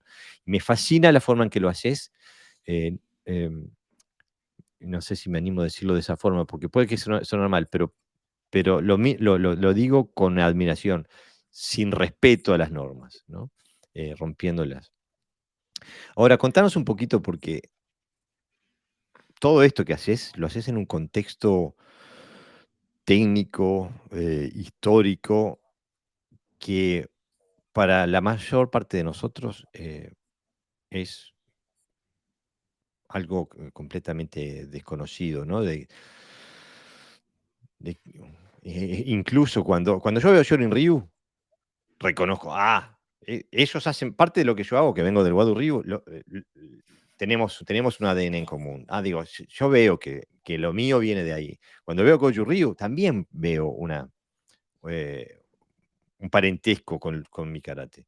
Cuando veo Uechi Ryu, ¡pop!, es como que me prendió una película de Hong Kong, digo, es otra cosa. Explícame un poquito qué es el Uechi Ryu, cómo nació y eh, cómo lo entrenan, ¿no? Contame un poquito de eso. Yo les voy a contar un poquito de historia, pero les advierto, esto viene con un warning gigantesco. Es la historia no oficial lo que les voy a dar, porque si quieren las historias oficiales, sin ir más lejos, la que está en Wikipedia es bastante acertada, y si quieren profundizar más, yo les recomiendo comprar el libro de Alan Dollar, que es muy bueno. No También oficial, los mejor libros. todavía. Claro, es más divertido, porque para lo oficial es aburrido, nos ponemos a leer el artículo de Wikipedia y ya está. Pero también tiene muchas cosas muy interesantes Gustavo Gondra y en sus libros que ha sacado recientemente en español, y obviamente debe haber muchos más autores que en este momento yo no los conozco. Hay un libro que es como el libro de oro, que es un libro escrito por Kaneiichi Sensei, que se hizo una edición limitada, no sé cuántos ejemplares habrá en el mundo, que es un libraco así, y que lo pueden encontrar a la venta en Amazon por valores como $1000. Ah, Ese es muy difícil de conseguir, sí. Y están todos en japonés. Después yo tengo la inmensa suerte de que a mí me dieron un libro de los maestros sucesores de Kaneiichi, que formaron una organización que se llama Okikukai, eso no viene mucho al caso, que hicieron su mismo libro, la misma versión, pero está todo en japonés. Entonces son libros en donde es muy difícil extraer cierta información, que volvemos a lo mismo. El idioma muchas veces es un gran problema a la hora de la transmisión del conocimiento. No siempre es el tema de la gente quiere o no quiere enseñar, sino si pudo o no pudo aprender correctamente. Y después está su voluntad, si quiere o no quiere enseñar de determinada forma. Y vos fíjate que yo hago énfasis en esto del tema del idioma, porque en principio Kanbun Uechi debe haber tenido un problema similar. Él era okinawense, los okinawenses ya en aquel entonces, porque él nació en 1877. En aquel entonces en Okinawa ya se hablaba japonés, pero había una predominancia importante de gente mayor que probablemente hablaba Uchina-Uchi, que es el dialecto originario de Okinawa. Y él tiene que viajar a Japón, siendo todavía a Japón, no, a China, siendo un adolescente, escapando de los líos bélicos que se formaban ahí entre China y Japón. Como lo iban a reclutar de prepo por la edad, los padres deciden alentarlo que se exilie y vaya al sur de China. La leyenda cuenta que él que era un adolescente, que tenía muchas ganas de aprender artes marciales. Y la verdad que hay muchas cosas que yo las tomo así, como que es leyenda, es la historia bonita que trasciende. Pero no tenemos información suficiente para saber cómo era ese Kambun-Wechi adolescente, qué ganas tenía realmente de una cosa u otra. Se dice que él hacía Bojutsu en la aldea, o sea que ya tenía una idea de algún tipo de arte marcial.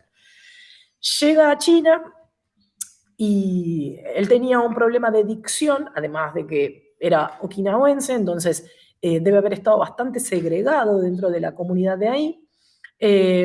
Deambula buscando en dónde aprender dos cosas. La primera es medicina tradicional china, él se había interesado por ese elemento en particular, quería profundizar eso, y la segunda es buscar un lugar para aprender artes marciales. Aparentemente el primer lugar en el que cae para hacer artes marciales no se sintió muy cómodo porque había una serie de alumnos avanzados que para ayornar la historia le hacían bullying por su tema de dicción. Entonces él bastante ofuscado se va a buscar otro lugar y acá es la parte donde para mí es el cuentito lindo, que yo realmente no sé hasta qué punto es verdad. Encuentra una academia a cargo de un hombre que se llamaba Yushiwa, que él pide aprender porque lo había visto hacer alguna hazaña que lo había impactado y el maestro le dice que no le iba a enseñar. Entonces, esto imagínatelo, para mí es bien la parte de película. El maestro Kambun se queda sentado en la puerta pacientemente esperando a que el maestro lo acepte. Esto es muy de las historias iniciáticas. Y en un punto el maestro Yushiwa le da un fuertísimo dolor de cabeza y los alumnos del maestro lo van a buscar a Kambun-Wechi porque dicen, este muchacho estaba estudiando medicina, puede salvar al maestro o puede mejorar su condición.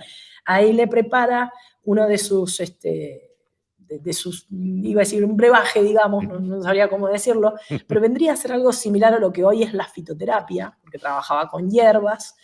Le da ese medicamento, el maestro mejora y a cambio promete tomarlo para enseñarle su arte. Me acuerdo que un día estudiando la historia de Goshu Ryu, me encontré también con algo similar dentro de la historia de Goshu, por eso digo que acá hay muchos mitos, ¿no? Creo que no sé si fue Higaonna Sensei el que salvó a la hija de quien después le fue a enseñar todo lo que sabía, que siempre encima en las historias me encanta, porque cuentan así, el maestro le enseñó todo lo que sabía al discípulo y el discípulo ahora está. Si uno se queda ahí con esas cosas y dice, che, yo conozco la realidad, esto no es así.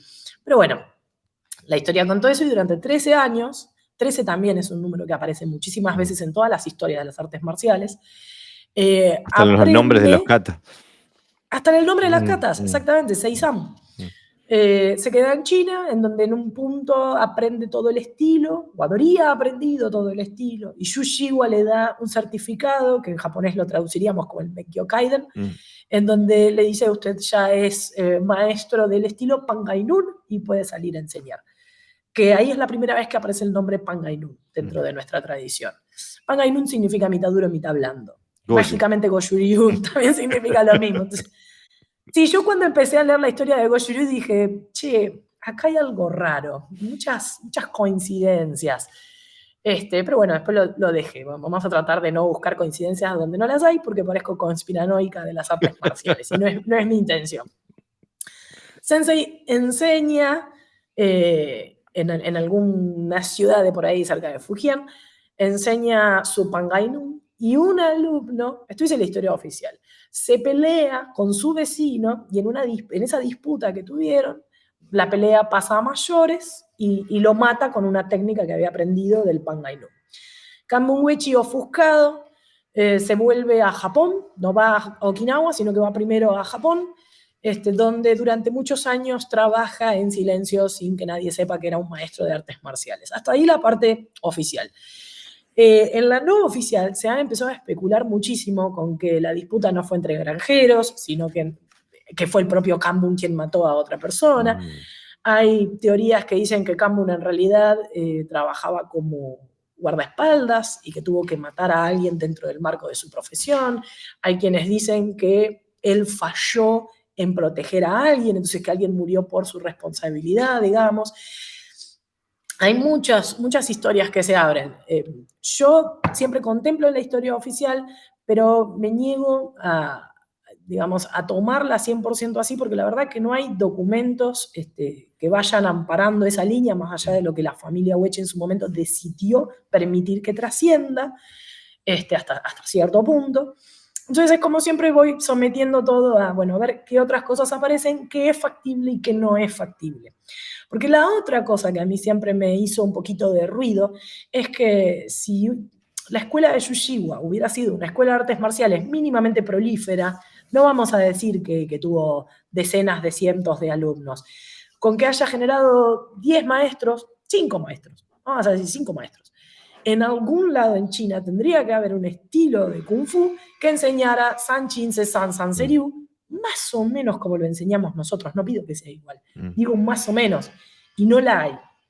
Entonces, por eso yo hay cosas que las tomo con pinzas, porque no tengo del otro lado alguien que constate mi historia. O sea, yo necesito varias fuentes para poder corroborar esto que se está contando. Y la única fuente que se ha tenido durante muchos años es lo que la familia de los Wechi permitió que trascienda. Es que está bien, pero bueno, a veces no le alcanza a algunas mentes inquisitivas. Sensei Kambun entonces estaba tranquilamente trabajando en Japón y obviamente había una comunidad de okinawenses que, para volver a usar un término moderno, sufrían de bullying por parte de los japoneses. Los okinawenses encima son físicamente bastante diferentes de los japoneses cuando uno se acostumbra a ver las dos etnias. Entonces, para los japoneses, los okinawenses eran un poco como ciudadanos de segunda y los molestaban de todas las maneras posibles. O sea, básicamente lo que cuenta la mayoría de los libritos de historia era que trabajaban en una textil, o sea, eran todos obreros, y había una banda de matones japoneses por ahí que cada vez que se los cruzaba, los golpeaban, les robaban la plata que habían ganado en ese día y les exigían alguna otra cosa más. Entonces, uno de los okinawenses jóvenes, que se cansó de que les pegaran tanto, escuchó en algún lado, y ahí es donde se dice que lo habrían escuchado de boca de Gokenki, que Kambun Wechi era maestro de artes marciales chinas, no se sabía bien de qué. Entonces empezó a circular todo esto, bueno, que enseñe, bueno, que enseñe, bueno, que enseñe.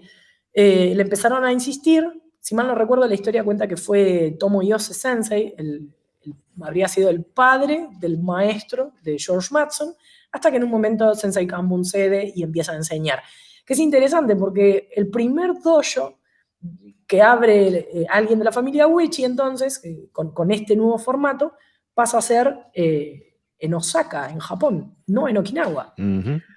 Para romper con la idea de que el primer dojo de karate en Japón fue el de Shotokan. En realidad dicen que fue el de Kambun Wechi Sensei, que enseñaba Pangai-nun.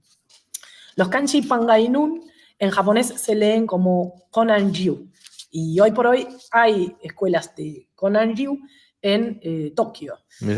Así que particularidades. En realidad son esas pequeñas cosas que uno se acuerda porque dice, mira, qué curioso. Con el tiempo, Kambun Wechi vuelve a Okinawa, vuelve a la zona donde él se había criado. Tiene a su familia, que en realidad ya el primer hijo había nacido en Japón, que es Kanai Wechi Sensei. Y en Okinawa se repite un poco esta historia, donde le empiezan a pedir que enseñe, abren un dojo, y ahí se empieza a consolidar un poquito mejor el Wechi-ryu, le enseña a su hijo, y es en realidad Kanai Wechi el que termina de consolidar el Wechi-ryu que conocemos en la modernidad. Pero esto le da un poco de contexto a por qué nosotros somos tan distintos, porque es el último estilo importante de Okinawa en ingresar a la isla. Y es obvio que en el medio se fue ayornando. Ahora, ¿quién exactamente puso qué? Eso no sabría decirlo. Pero yo creo que Kambun Wechi enseñaba a un estilo bien chino y es el hijo y sus compañeros quienes empiezan a darle más una impronta okinawense a lo que hacemos. Y eso se nota mucho ya hasta en la manera recta, digamos, de ejecutar, por ejemplo, Sanchin. Que si uno va a China y empieza a mirar el Sanchin, aparecen esta clase de estructuras y nosotros vamos a utilizar esto. Y hay varias, hay muchas diferencias más, que es como que el okinawense es mucho más rígido. Yo lo veo siempre más recto al lado de la gente de Kung Fu. La gente de Kung Fu es más laxa, usa las articulaciones de una manera distinta, e incluso hace traslados diferentes, ¿no? O sea, desplazamientos distintos, con más transiciones, bases más abiertas. Pero bueno, evidentemente en un punto se empezaron a okinaguizar, no sabría cómo decirlo, se empezaron a ayornar para poder compartir su karate con los demás. Algo que constantemente aparece dentro de los textos de historia es que cuando Kanbun ya se había animado a empezar a enseñar, era frecuente que se juntara también, no solo a practicar con sus alumnos, sino a mantener largas charlas. Se juntaban y básicamente lo que dicen ellos es, se juntaban a tomar y a hablar de karate. Bueno, Y a pelear. entrenar, tomar y hablar de karate, digo, ¿qué más le puede pedir a la vida? Es que para mí karate es eso. No, también creo que en algún lado me reía porque decía que hablaban de karate y de mujeres y de tomar.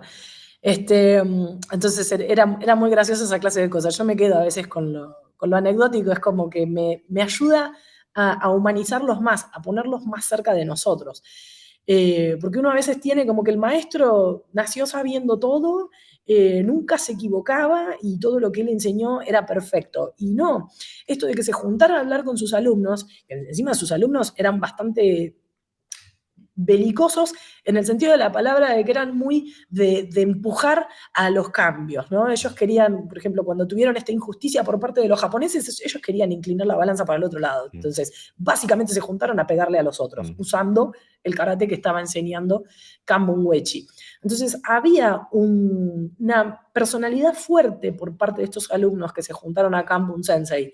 No eran muchachos que se quedaban dócilmente a aprender lo que el maestro les inculcaba. Eran un poquito más, tenían una impronta diferente. Y ya en Okinawa, toda esta personalidad debe haber seguido, porque esta es la parte especulativa mía, debe haber seguido dentro de la escuela, y la generación de Kanai Uechi, el hijo mayor de Kanbun, prosiguió adelante con el tema de los cambios. El padre enseñaba el estilo de karate diciendo que era Pangai Nun. El hijo, con su padre en vida, decidió bautizar a esto Uechi-ryu. Entonces yo calculo que hay todo un proceso detrás. Yo por un lado tengo esta fantasía, si se quiere, porque hasta que no tenga documentos para probarlo es muy difícil sacarlo de ahí, de que Kanai Uechi lo que hizo fue sincerar el proceso de su padre. Con esto de que en China no encontramos nada que se parezca actualmente a Uechi-ryu, aunque más no sea las 3 katas que se dice que Kanbun trajo de China, da lugar a especulación, da lugar a decir, bueno, pero ¿qué pasó? ¿Por qué no sobrevive otro estilo de Kung Fu con lo que nosotros hacemos? Y mi idea es que él debe haber aprendido cosas en varios lugares y debe haber desarrollado sus propias cosas. Más allá de que alguien le debe haber dado una certificación, eso no lo voy a poner en duda, pero yo no sé si esto es producto de un maestro. Yo no sé si nosotros hacemos bien todavía en tener la imagen de Yushiwa en nuestros dojos, porque yo no sé si le tenemos que agradecer a él todo lo que después hemos recibido. Yo creo que este es un trabajo de desarrollo del propio Kanbun Uechi, que él ya arrancó desarrollando cosas. Él tenía una relación de ida y vuelta muy interesante con Gokenki, que fue alguien que influenció mucho en los maestros de la época. Se dice que Gokenki tenía una relación muy de agradecimiento hacia Kanbun y lo reconocía como alguien que sabía más artes marciales que él. Pero esta es la historia contada desde gente de Uechi. Yo no sé si era así, yo no sé si eran pares, yo no sé si Kanbun no aprendió más de Gokenki que Gokenki de Kanbun. Son cosas que me cuesta todavía dilucidarlas. Y después Kanai Uechi, siendo el hijo mayor, lo único que debe haber visto es el trabajo del padre, y yo creo que en un momento sincera todo él poniéndole Uechi-ryu al estilo, haciéndose cargo de este es el estilo de Uechi. No es el estilo de Yushiwa, no es Pangai Nun, este es el estilo de Uechi, de la familia Uechi. Y bueno, después Kanai Uechi Sensei es el que termina de ayornar el estilo, no porque haya hecho cambios en las katas de base, o al menos no es lo que trasciende, sino es el que crea o da pie a crear 5 katas más que son el refuerzo del estilo, porque si no era muy difícil de enseñar. De Sanchin a Cezanne hay un salto técnico inmenso, y mantener un alumno 3 años con una sola kata, que encima es excesivamente simple, entre comillas, pero para el neófito uno entra y dice, esto sí, lo aprendo en 2 meses.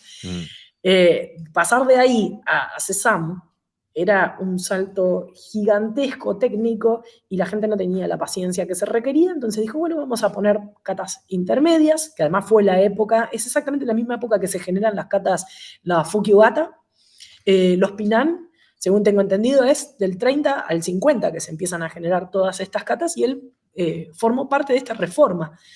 Y también genera toda una serie de ejercicios que en Wechiryu se conocen como Hoshun-do, que no es el mismo Hoshun-do que para Goju-ryu. En Goju-ryu el Hoshun-do es el ejercicio con elementos, y para Wechiryu es básicamente segmentar las katas, tomar algunos fragmentos de esas katas y ordenarlos en un nuevo set de ejercicios que lo que hacen es ayudarnos a aprender estas otras katas que son más complejas. Después también generó unos Yakusoku Kumite, que son combates prearmados. Nosotros mantenemos los Yakusoku Kumites originales de Kanai Uechi y después hay maestros que añadieron sus propios Yakusoku Kumites. Y ahí aparece uno de la línea de Kenyukai, que yo lo mantengo, que es la familia Shinsho. Y después no hay muchas diferencias entre las líneas de Uechi. Hay una línea que añadió una kata o dos, nadie quita nada, o sea, nadie debería quitar nada, y sí hay líneas que optaron por cambiar los Yakusoku Kumite por los propios, pero después todos tenemos los mismos ejercicios Hoshun-do, todos tenemos medianamente los mismos bunkai de solo 2 katas, que fue lo que hizo Kanai. Después cada uno añadió los bunkai que creía necesarios para la toma de exámenes. Y después, bueno, como diferencias, yo trato de ponerme en la cabeza de la gente que practica otros estilos de karate, ¿no? Me pasa de interactuar con gente de Shotokan que nunca habían visto Uechi-ryu y se quedan, tal como vos decís, no entienden qué pasó.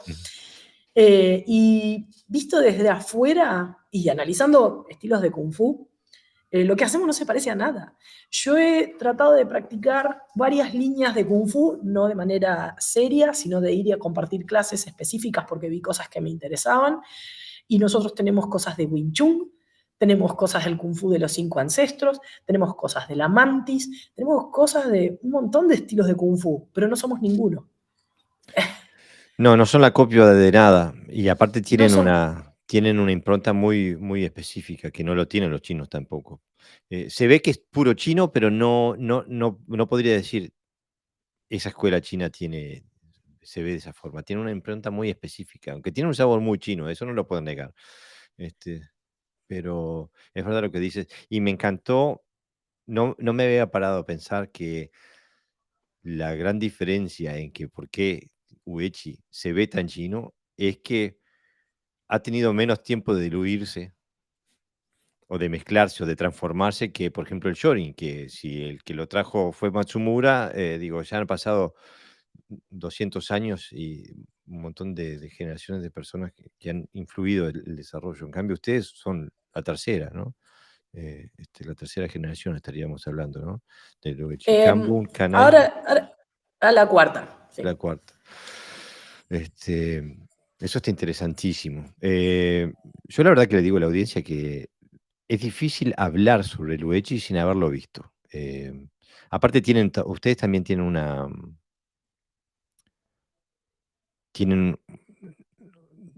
tipo de Tameshiwari que no son como los del Kyokushin, son casi que al revés. Yo he visto a Kinjo Sensei partirse el palo de béisbol en el dedo gordo del pie, cosas así, digo, que son, son casi inhumanas ese tipo de cosas, ¿no? Pero para darse una idea, si uno escucha el podcast, después le recomiendo que vaya a YouTube y busque Uechi Ryu, para hacerse una idea de lo que es visualmente el Uechi Ryu, porque es un animal diferente, no se puede. Yo en Shorin Ryu reconozco, en Goju Ryu reconozco, en Uechi trabajan, como te decías tú, no trabajan en la Senkusudachi, ¿no? O sea, las posiciones son siempre altas, redondas, trabajan mucho en el vado le diríamos con kake a esto, no sé cómo le dicen esa. Nosotros usamos la mano así, le decimos girate, que es mano plana, Ah, ok. básicamente. No así, que esto sería más un signo de grulla. Nosotros así, porque usamos la garra del dragón o del tigre. Esos son los 3 animales que usamos nosotros: grulla, dragón, tigre. Pero ordenado de manera distinta, porque no hay una preeminencia de la grulla, como a veces puede pasar, o que se dice que tiene Goju. Hablo de Goju sin tener una profundidad de conocimiento sobre ellos, pero ellos tienen una preeminencia de lo que sería la grulla blanca, y nosotros no. Nosotros, en teoría, debería haber un equilibrio de los 3 animales. yo creo que siempre veo que hay más predominancia del dragón y del tigre. Okay. No los veo Pero haciendo. sí, así. Exactamente. No los veo haciendo Tosuki, por ejemplo. Bueno, el Tsuki. El Tsuki es el emblema de Okinawa, en un punto, ¿no? Entonces, Sí. yo me imagino no, yo he visto seminarios de gente de Shorin que arrancan sus seminarios con todos los practicantes en Shikodachi, ejecutando Seiken Tsuki y contando hasta 3000 Tsukis, más o menos, ¿no? Esas son unas de las anécdotas divertidas que tuve la oportunidad de ver. Y haciendo el análisis, nosotros no tenemos el Seiken-tsuki en las katas. Aparece una sola vez en una kata moderna, en Kanshiwa, aparece al principio. Y usamos Seiken-tsuki, pero se dice que originalmente era Shoken-tsuki. Nosotros usamos la mano siempre en estas posiciones. Shoken, o mucha gente le dice Ipponken, Hiraken, que mucha gente lo usa así, en realidad nosotros apoyamos sobre el dedo y después mano abierta. No hay katas nuestras que tengan el puño cerrado para golpear. Y Quizás algún Gedanuke, pero ¿Y el antiguo no lo usan? no que yo sepa o haya visto, Okay. no exactamente ese, pero ese es ir por otro camino. Sí usamos nosotros esta técnica de Eso lo he Kakushike, visto muchas veces. que hay gente que hace esta lectura del golpeo con los nudillos. Eso no es una lectura oficial, por las dudas, por si alguien de Wechi me está escuchando, pero sí lo he escuchado como visión alternativa, sobre todo cuando gente de Kyushu se pone a hacer análisis de lo que hacemos nosotros.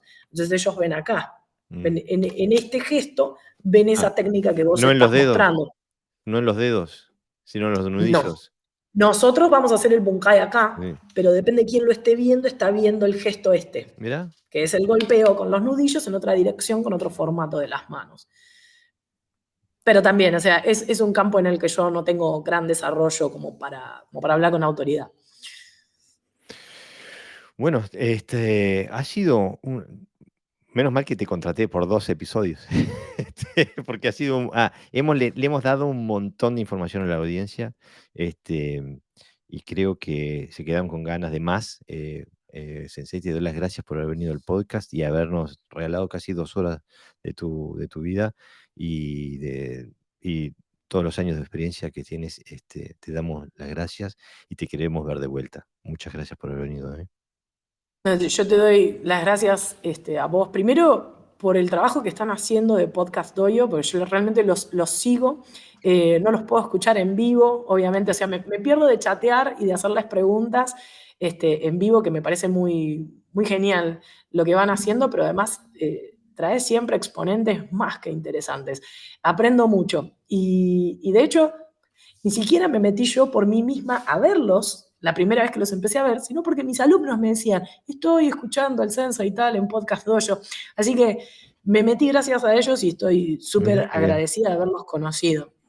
Realmente me parece muy útil el trabajo que están haciendo y yo creo que lo que están haciendo ustedes hoy acá va a dar inicio, o es el inicio de una nueva era de un karate más pensado, sería la palabra. No sé, eso se los voy a dejar a ustedes. Muchas gracias, Sensei. La verdad que, Gracias. bueno, seguimos hasta la próxima. Muchas gracias.